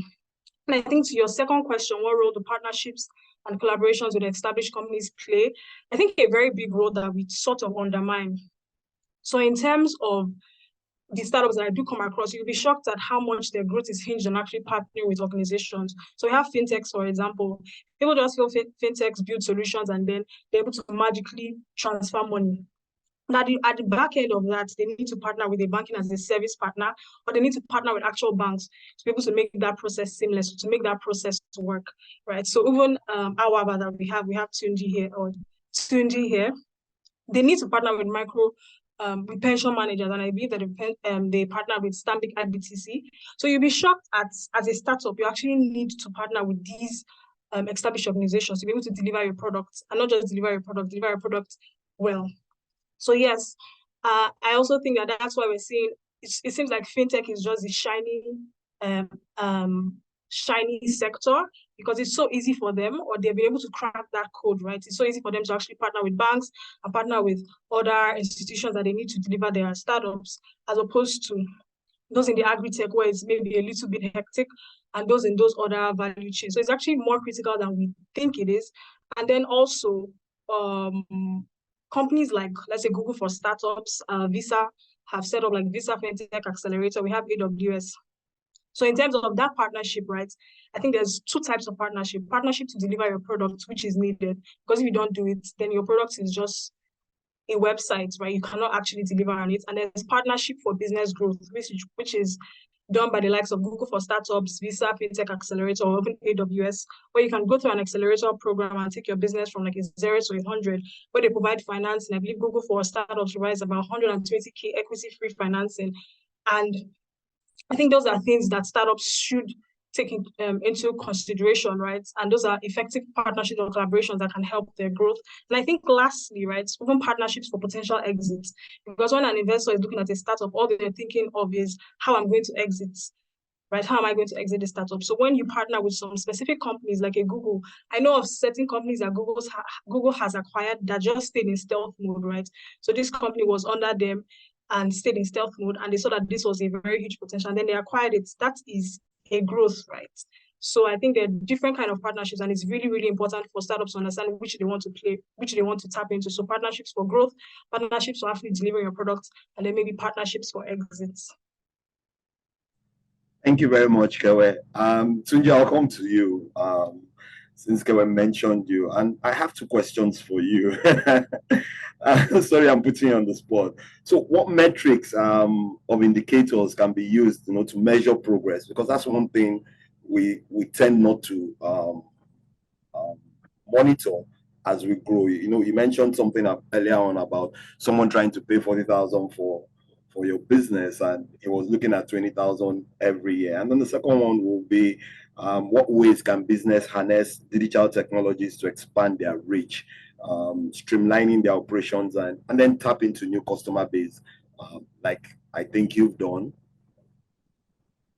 So let me start with the point Kewa made.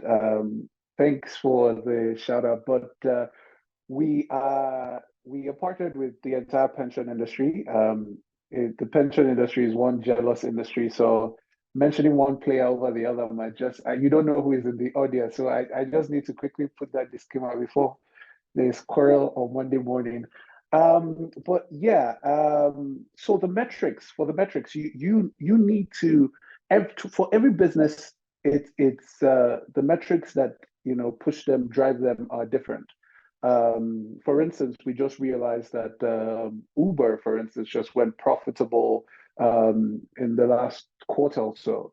And they've been around longer than most people can realize, and they've been making a lot of revenue, but they've just not been able to be profitable.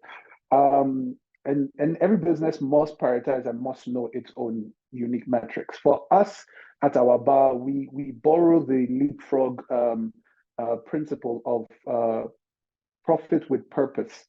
So for us, it is, as much as it's important to make money, it's important that the purpose that drives the business is critical.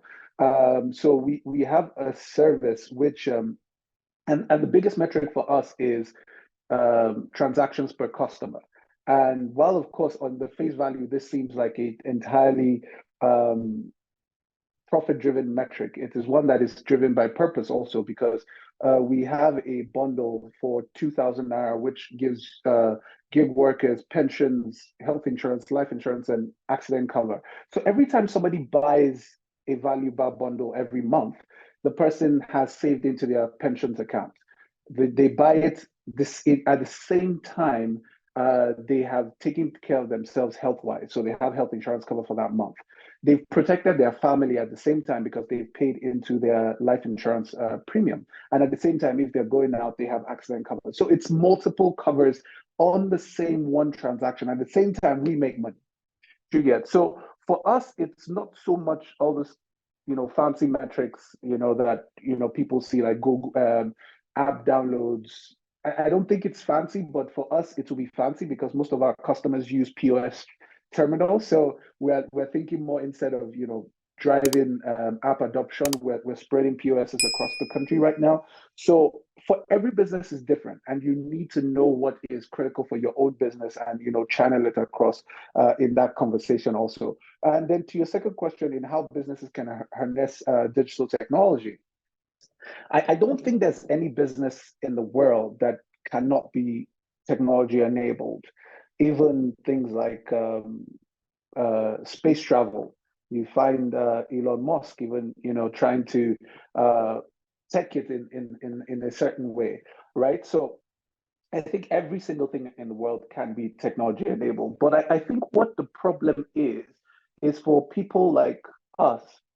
I say people like us because I'm not as young as I look, who are transitioning from brick and mortar businesses. I'm old school capital market. So if you're transiting from that into technology, first of all, there is that huge barrier that your brain must overcome to understand how you go from every day going into the office, pushing papers to everything completely enabled by technology. And I would say that there's a solution for everything every single thing you want to do. For instance, who knew like 7 years ago that we would have a meeting like this and all of us will be in different parts of the world and we'll be able to communicate, and then there'll be an audience and none of us would physically interact with ourselves, but we'll have a full webinar. So I think generally it is being able to be open enough to seeing and checking what technology exists out there. You will be shocked at the technology that is available to streamline your business.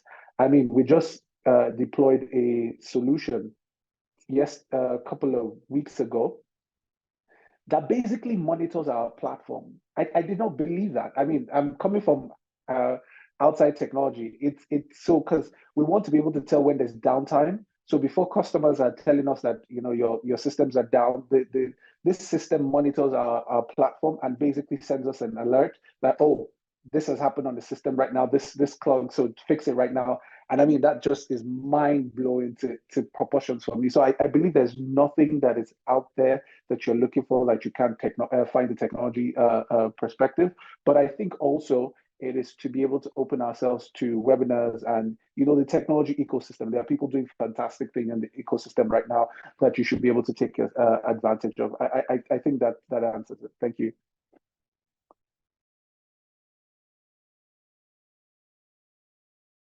You're on mute.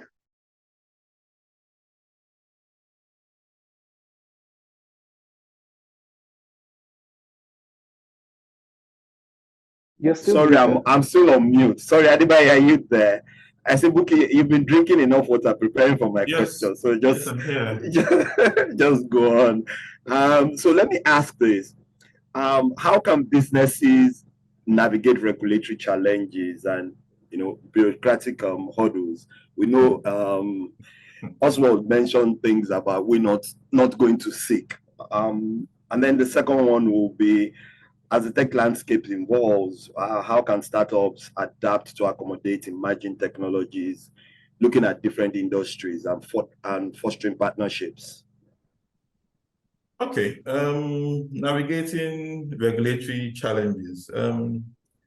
We all know that doing business in Nigeria can be a bit of an obstacle course. It can seem like an obstacle course, right?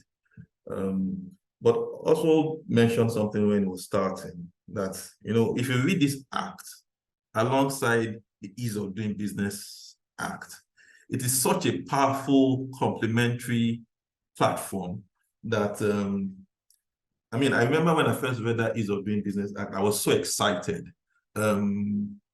The operationalization of it is, and like all things, it needs some work, it needs some energy, it needs some political capital to get behind it, to get it fully operationalized. But for me, that Ease of Doing Business Act is so transformational that aligned, reading it with this Startup Act is it almost seems like you don't need to do more. It almost seems like that, right? But obviously, implementing it is where the rubber hits the road. And for me, I've been actively pushing every agency I interact with. I'm telling them, okay, this Ease of Doing Business Act says that you should have this stuff on your website. Where is it on your website? I can't see it. The Ease of Doing Business says if I apply to you and you don't answer me within a certain timeline, I should assume that my request has been approved. Can I go ahead? But, as I push, you can tell them saying, that one is a paper, especially when you're dealing with people like the tax authorities or ITF, But with the right political leadership signaling the right message that if an agency doesn't do this, you can actually, and I'm not sure we're yet to see the first test case of this.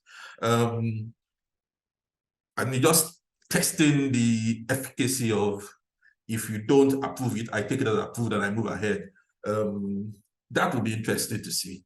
But for me, it's for regulating for navigating the regulatory framework, I think we have the baseline regulatory, the statutory enablement baseline, but it's operationalizing it that's going to be the issue, which is where unfortunately I don't like the default to government, but government needs to take the lead here, especially the leadership of some agencies, the Ministry of Trade and Investment particularly, and the Ministry for Digital Economy. Obviously, the Act makes reference to collaborations with the CAC, makes reference to collaborations with the with NOTAP, makes reference to collaborations with the CBN and SEC. So those, and the secretariat of this council has a lot of work to do, which is NIDA. Or looking to how we can support NIDA as an ecosystem to make this viable. There's a lot of work to do, without a doubt, to operationalize this, and just working with the Ease of Doing Business Secretariat. I'm not sure that still exists in this current government, and the NIDA Secretariat for the Nigerian Startup Act. These two platforms provide a platform for transformational impact in helping ease this obstacle course that we find ourselves today. And in terms of your second question around harnessing digital technologies, technologies evolve, and I think the Act is agnostic enough to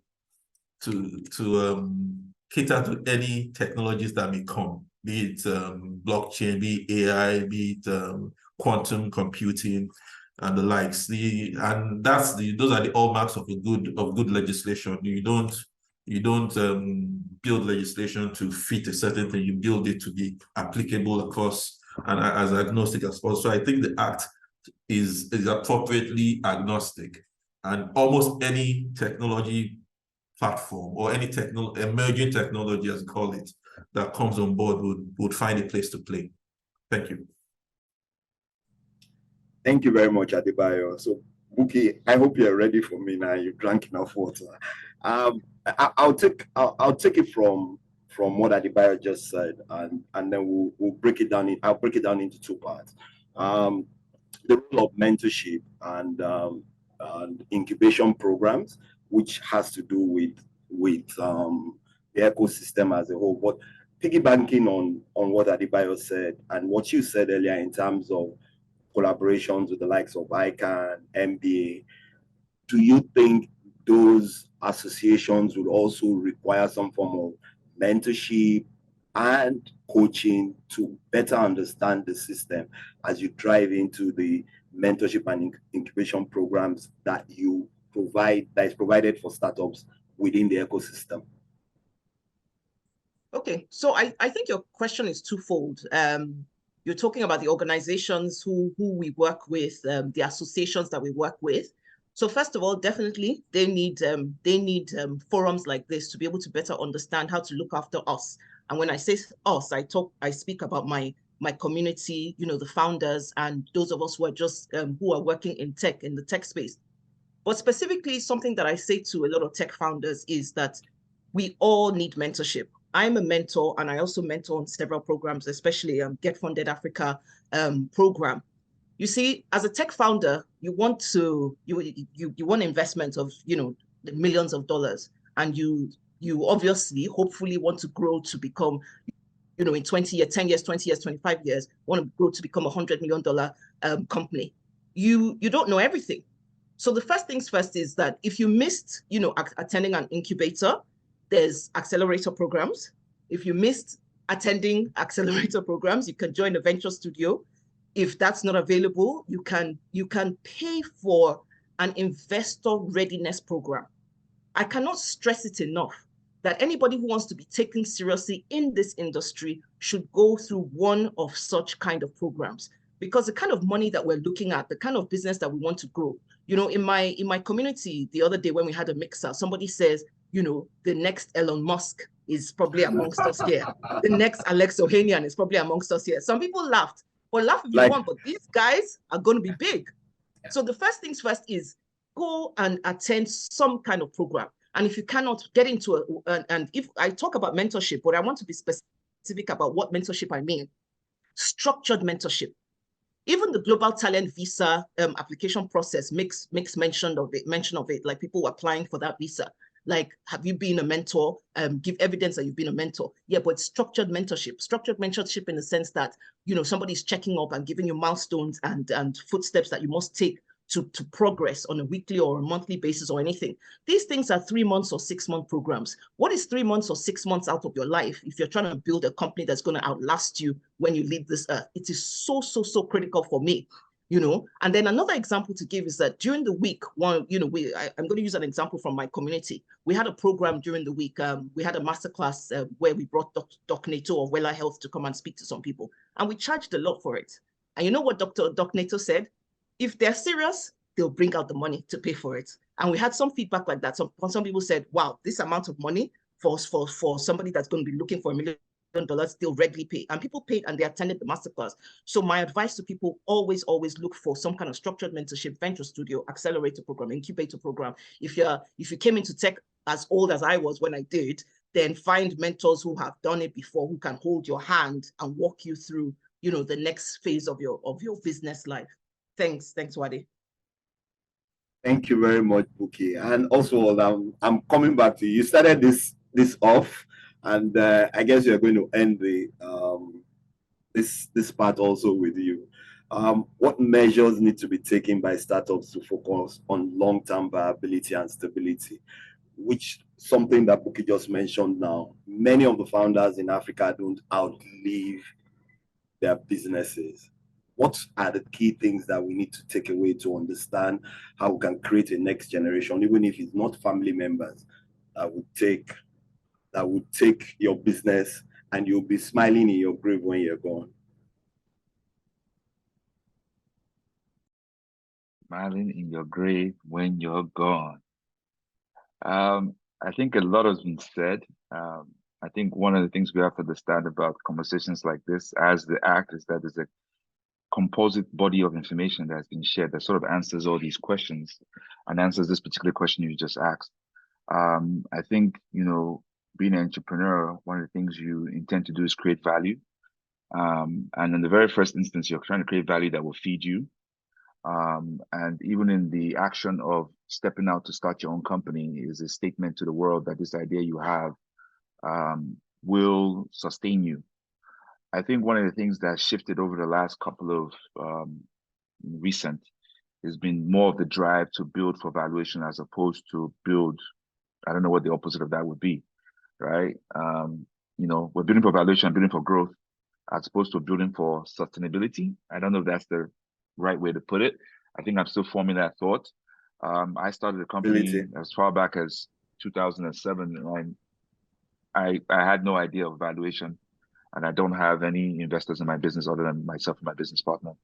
So I think there's a balance where we need to understand that you know we lack depth, and I like to just speak the truth, honestly. You know, if we're trying to build something, we have to try to solve it. We lack depth. I think on this panel, there's probably only one of every one of us, right? Our experiences are generally unique, but in a country like Nigeria, when you say 200 million people and we have the economic potential, what we could potentially do, we need more of us. We need 1,000 Oswalds. You know, we need 1,000 K. So it becomes a problem when you're trying to build a company and your company needs 3 of this type of person, and for that kind of person, you can only find half of that kind of person. So that goes back to the whole collaborative nature and also the idea of advisory, right? Who's advising your business, right? Anybody who's been an entrepreneur will tell you one of the key things, one of the key tricks of entrepreneurship, I mean, as in what entrepreneurship does to you, is that it tricks you to think that you're alone. You're the only person going through this thing, but it's not. I can tell you stories about cash flow.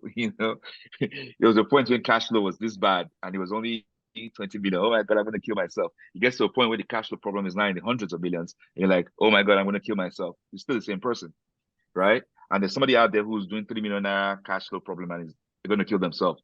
So it's understanding that you're not alone and we are really all in together in this thing. And understanding that you need to get yourself very good advisors. We just said just now, I'm a mentor, I have a mentor. So it's critical that that is put into place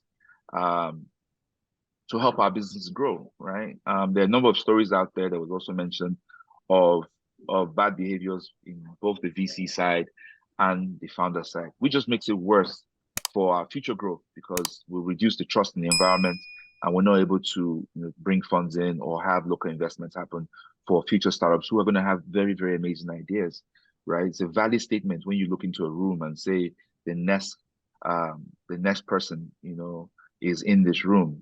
I am next is a valid statement because we have all the ingredients to compete and dominate the global economy, digital economy, and we need to just start putting into place as building blocks.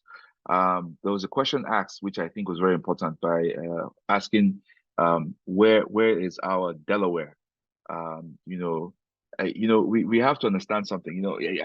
I love these questions. Some of them, you never know where the growth to your thought process comes from. The question actually grew me because one thing I've always said, when it comes to discussing state adoption, I've always asked the question as in, what is the difference between, California, Silicon Valley, New York, Silicon Alley, San Antonio, I don't know what they call their fancy name for their place, and Miami. You will find that all these places have infrastructure. All these places have educated. The same issue I mentioned earlier, we lack depth. When you look at the Japa issue and the fact that we're not training enough, you will see that we don't have enough of the resources to grow the economy. Places like India started with education. That's where they actually started.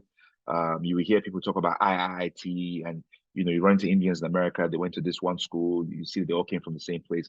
They pushed it out as a production. So when you ask yourself, what's the difference between these 3 cities I just mentioned or 4 cities I just mentioned? It's not infrastructure because they all have fast internet. It's not educational or resource people because there's mobility. You can go to Harvard and move to Miami. Great idea. The difference between these places is policy, right? A person would decide to move their business from Silicon Valley to San Antonio based on the attractive policies that exist in that environment. So we want to have Nigeria states start to compete on policy.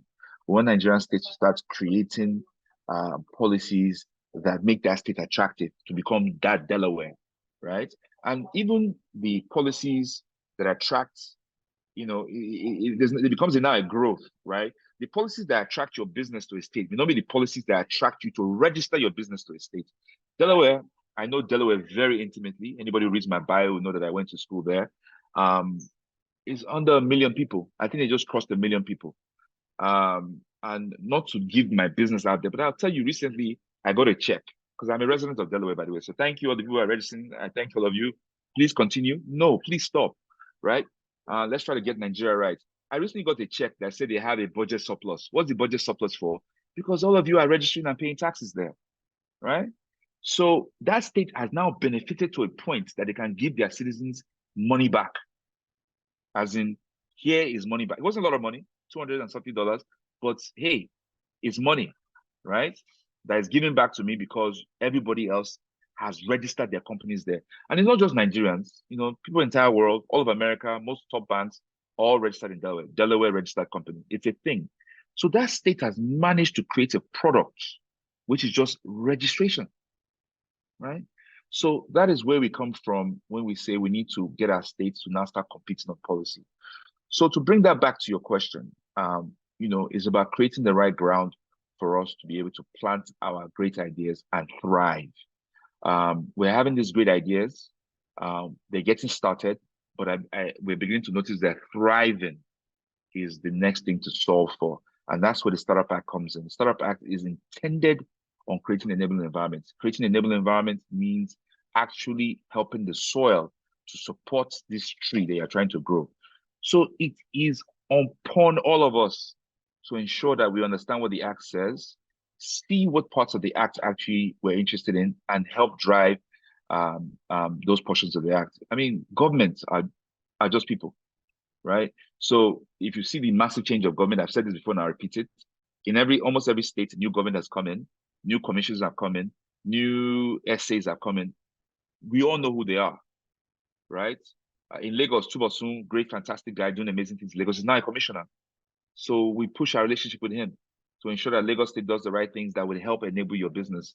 And that goes for every state. The people who make the decisions for the policy within those states are all within reach of all of us. And then I will add this last piece. This is the part that always makes me laugh to some extent, or makes me sad to some extent.